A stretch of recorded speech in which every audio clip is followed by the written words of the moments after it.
Hello दोस्तों, मैं हूं अमरदीप सिंह। आप सभी का स्वागत करता हूं अपने यूट्यूब चैनल सीजीपीएससी नॉलेज में। दोस्तों, जैसे कि आप सभी को पता है, एडीओ का 200 पोस्ट लगभग वैकेंसी आया है और 15 जून 2025 को संभावित है कि इसका एग्जाम होगा। बहुत से बच्चों को एडीओ से संबंधित कुछ क्वेरी थी, जिसका आंसर आज की क्लास में मैं आपको देने वाला हूं, जिसमें बच्चे लगातार ये पूछ रहे थे कि आप पीजीडीआरडी वालों को बोनस मिलेगा। अगर जिनके पास पीजीडीआरडी की डिग्री नहीं है, क्या उनको एडीओ की तैयारी करनी चाहिए कि नहीं करनी चाहिए, या इस पेपर के लिए क्या योग्यता है, ये सबसे संबंधित लगातार कमेंट सेक्शन में क्वेश्चन आ रहे थे। तो उम्मीद है कि आज की क्लास में आपकी जितनी भी क्वेरी उसको दूर करने का यहाँ पर मैं प्रयास करूंगा और आपके जो भी प्रश्न होंगे उसके आंसर आपको मिल जाएंगे। चलिए देखते हैं। सबसे पहले जो एडीओ का नोटिफिकेशन आपका जनसंपर्क विभाग की साइट में आ चुका है। व्यापम की साइट में हो सकता है अप्रैल या मार्च के आसपास आए, और 15 जून जो कि व्यापम का कैलेंडर, उसमें 15 जून संभावित तारीख है, तो उसमें आपका एग्जाम होने की पूरी संभावना है। अगर हम यहां पर देखें कि एडीओ की टोटल अगर आप देखेंगे 193 प्लस 7 बैकलॉग की पोस्ट है, तो टोटल 200 पोस्ट के आसपास जो है एडीओ की पोस्ट आई है, जिसमें अनारक्षित सीटें हैं 81, अनुसूचित जाति की है 23, अनुसूचित जनजाति की है 62 और अन्य पिछड़ा वर्ग की 27। और ये अलग अलग महिलाओं के वर्ग अनुसार और भूतपूर्व सैनिकों की अलग अलग पोस्ट बताई गई है, और निःशक्त जनों की भी अलग से पोस्ट बताई गई है। तो अगर हम ओवरऑल देखें तो एडीओ की लगभग 200 पोस्ट आई है, जिसकी संभावित तिथि है जो पेपर की है वो है 15 जून 2025 की। क्लियर? चलिए, ये तो आप सभी को पता ही होगा। इसकी योग्यता देख लेते हैं कि इसकी योग्यता क्या है, उस पर हम थोड़ी सी चर्चा कर लेते हैं। तो अगर आप देखोगे कि पिछले बार जो एडीओ की वैकेंसी आई थी उसमें ये योग्यता बताई गई थी, तो वो देख लेते हैं। किसी भी मान्यता प्राप्त विश्वविद्यालय से आपके पास स्नातक की उपाधि होनी चाहिए, यानी आप अगर नॉर्मल ग्रेजुएट हैं तो आप इस एग्जाम के लिए एलिजिबल हैं। इसके अलावा आवेदक को हिंदी बोलने व पढ़ने व लिखने में समर्थ हो, यानी आपको हिंदी बोलना, लिखना और पढ़ना आता हो।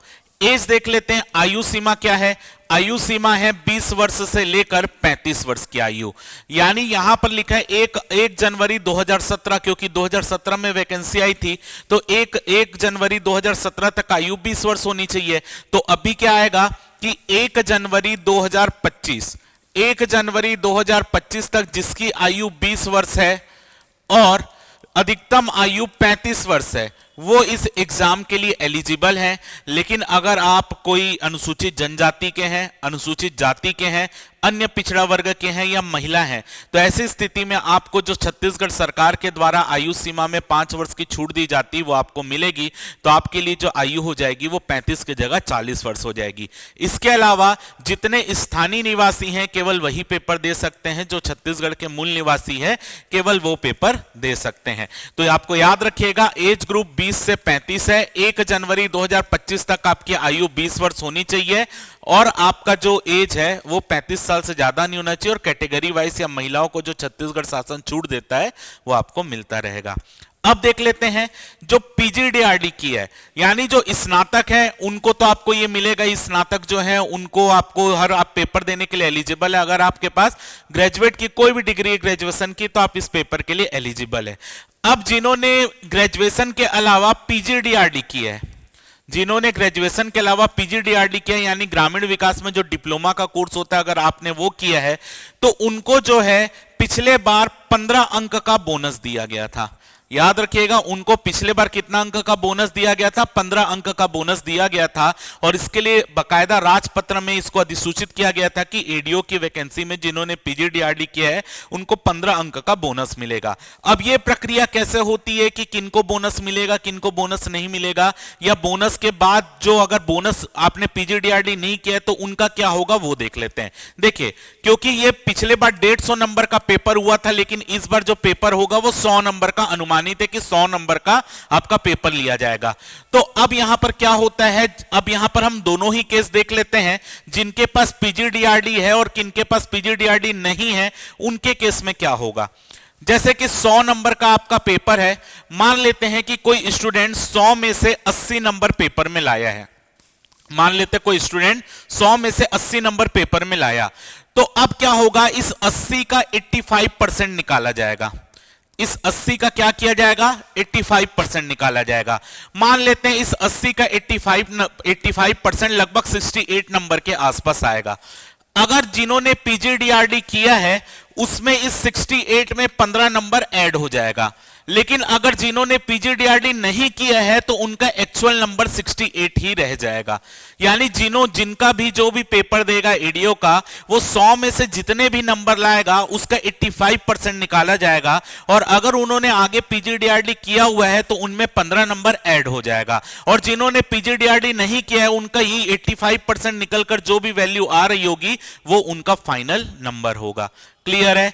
अब यहां पर आपको यह भी ध्यान रखना है कि जिन्होंने पीजीडीआरडी किया उनको यह बोनस दिया जाएगा। अब यहां पर क्योंकि पिछले बार 150 नंबर का पेपर हुआ था, तो पिछले बार 150 नंबर का पेपर हुआ तो कट ऑफ कितना गया था हम वो भी देख लेते हैं, और फिर हम ये भी देख लेते हैं कि पिछले बार कितने पीजीडीआरडी वाले स्टूडेंट का सिलेक्शन हुआ है। ठीक है, पहले ये भी देख लेते हैं ताकि आपको चीजें पूरी तरीके से क्लियर रहें। तो अगर आप यहां पर देखेंगे कि पिछले बार जो एडीओ का सिलेक्शन हुआ है 2017 में, टोटल एडीओ में 213 पोस्ट आई थी। पिछले बार 2017 में एडीओ की टोटल पोस्ट थी 213।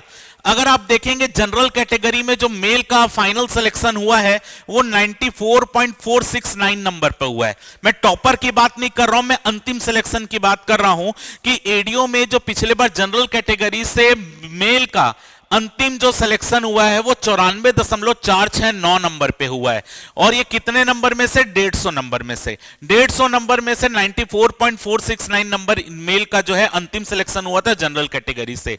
फीमेल का 88.793 नंबर, यानी लगभग 89 नंबर में जो जनरल कैटेगरी की फीमेल थी उनका अंतिम सिलेक्शन हुआ है। अगर यहां पर आप देखेंगे टोटल अनरिजर्व्ड सीट की संख्या थी 81, यानी आपकी अनारक्षित सीट की संख्या थी 81, जिसमें से पीजीडीआरडी किया था केवल 5 लोगों ने। यानी इस 81 में केवल 5 लोग ऐसे थे जिन्होंने पीजीडीआरडी किया हुआ था जिनका सिलेक्शन हुआ है। आगे देखते हैं ओबीसी कैटेगरी। ओबीसी कैटेगरी में मेल का जो अंतिम कट ऑफ गया था वो 92.132 नंबर गया था, जबकि फीमेल का 88.202 नंबर गया था। टोटल ओबीसी की सीट थी 24, और इसमें से पीजीडीआरडी किए हुए थे केवल 2 लोग। यानी जो 24 लोगों का सिलेक्शन हुआ उसमें से 2 लोग ही पीजीडीआरडी किए हुए थे। एससी कैटेगरी का जो कट ऑफ गया था वो 87.329 नंबर मेल का था, फीमेल का 83.836 नंबर था। टोटल एससी की सीट थी 27, जिसमें एक भी पीजीडीआरडी वाले का सिलेक्शन नहीं हुआ था। आगे देखते हैं एसटी कैटेगरी। टोटल पोस्ट आपका मेल का कट ऑफ गया था 77.068 नंबर, फीमेल का गया था 74.666 नंबर। टोटल 81 सीट एसटी की थी, जिसमें से केवल पीजीडीआरडी एक के पास था जिनका सिलेक्शन हुआ था। तो अगर आप टोटल देखेंगे तो टोटल 213 पोस्ट में से पीजीडीआरडी का सिलेक्शन केवल 8 लोगों का हुआ था। ऐसा नहीं कि उस समय पीजीडीआरडी कम लोगों के पास था, पीजीडीआरडी था, लेकिन हो सकता है कि कम लोगों के पास हुआ क्योंकि एडीओ में पहली बार पीजीडीआरडी वालों को बोनस दिया गया था। लेकिन इस बार अगर आप देखेंगे लगभग 200 पोस्ट है एडीओ की। तो अब मैं मान के चल रहा हूं कि 2017 के बाद कई बच्चों ने पीजीडीआरडी किया होगा, तो कई बच्चों ने पीजीडीआरडी किया होगा, तो ये आंकड़ा जो 8 है ये बढ़ेगा जरूर।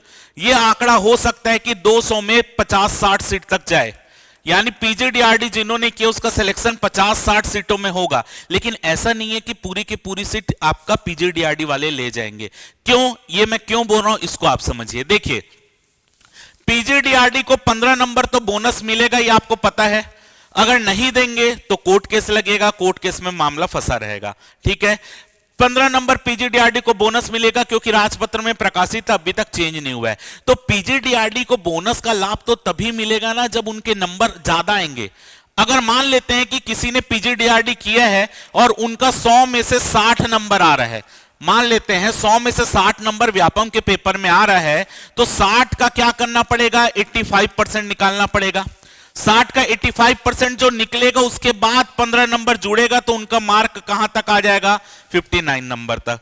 तो अगर आप पीजीडीआरडी किए हैं, और पीजीडीआरडी का फायदा तो आपको तभी मिलेगा जब आप नंबर में नॉर्मल बच्चों के मुकाबले, या जिनके पास जो पीजीडीआरडी के मान लेते कोई 80-85 नंबर ला रहा है, तो उसके मुकाबले आपका अगर 60 नंबर आ रहा है यहां पे पीजीडीआरडी वाले का, तो घूम फिर के बात एक ही आ जा रही है।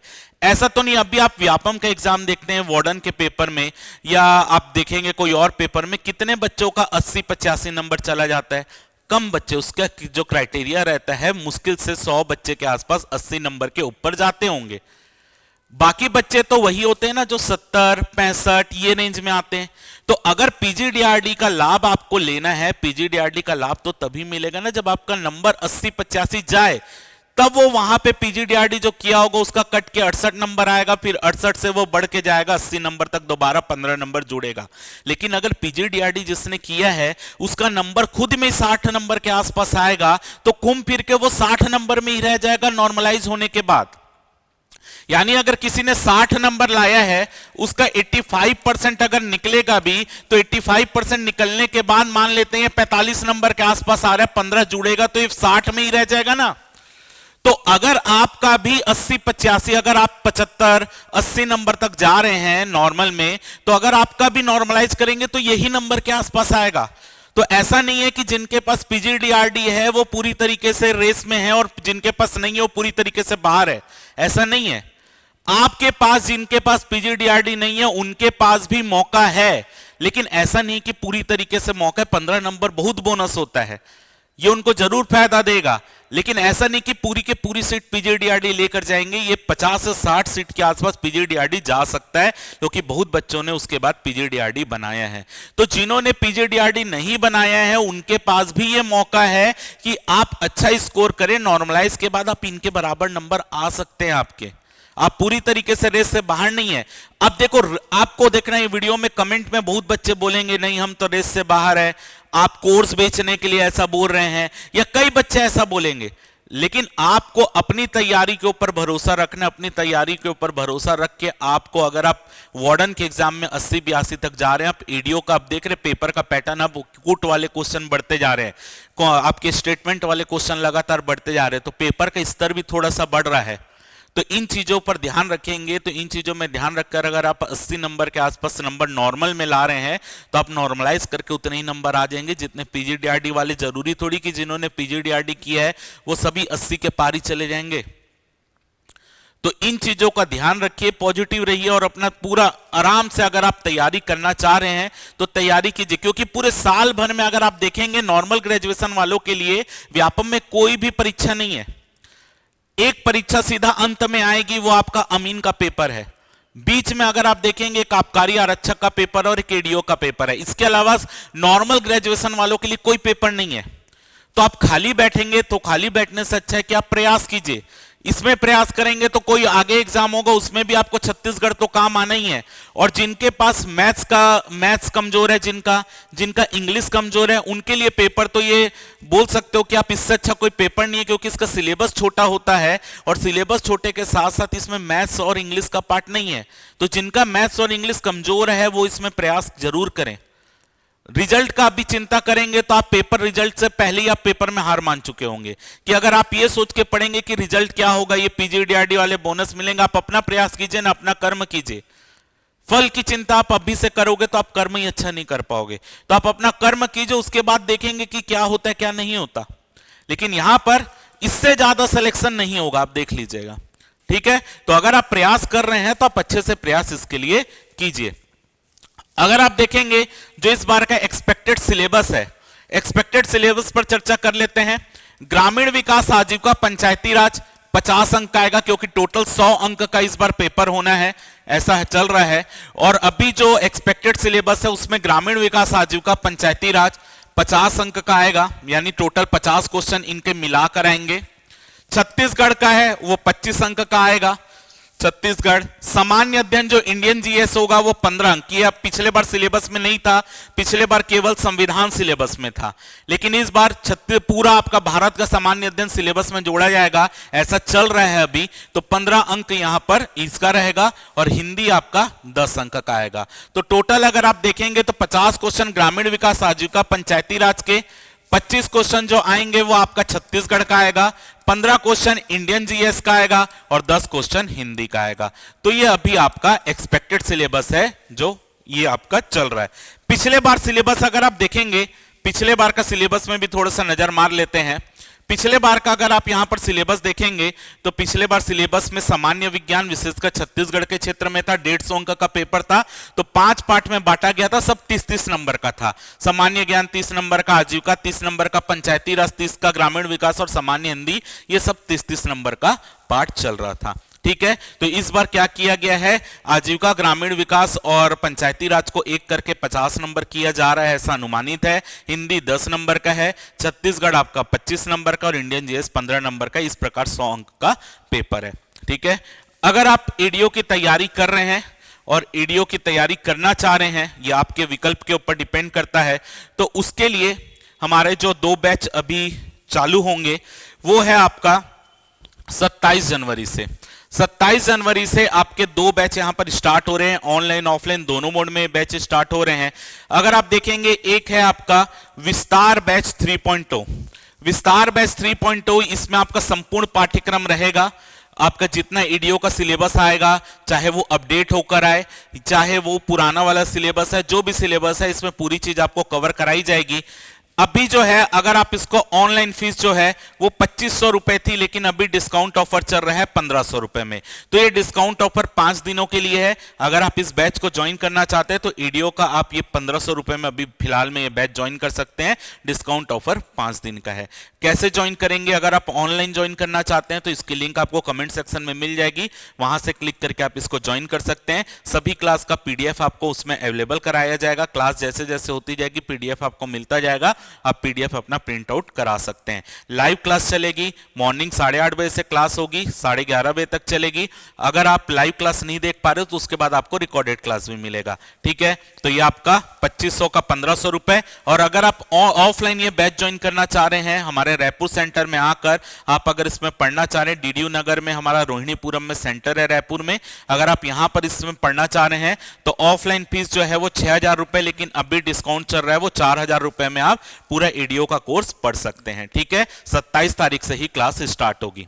त्रिकोण बैच जो है, त्रिकोण बैच क्या है, इसमें आप अपने सिलेबस का जो 50% वेटेज है, ग्रामीण विकास, आजीविका, पंचायती राज, आप इनकी भी तैयारी अलग से कर सकते हैं।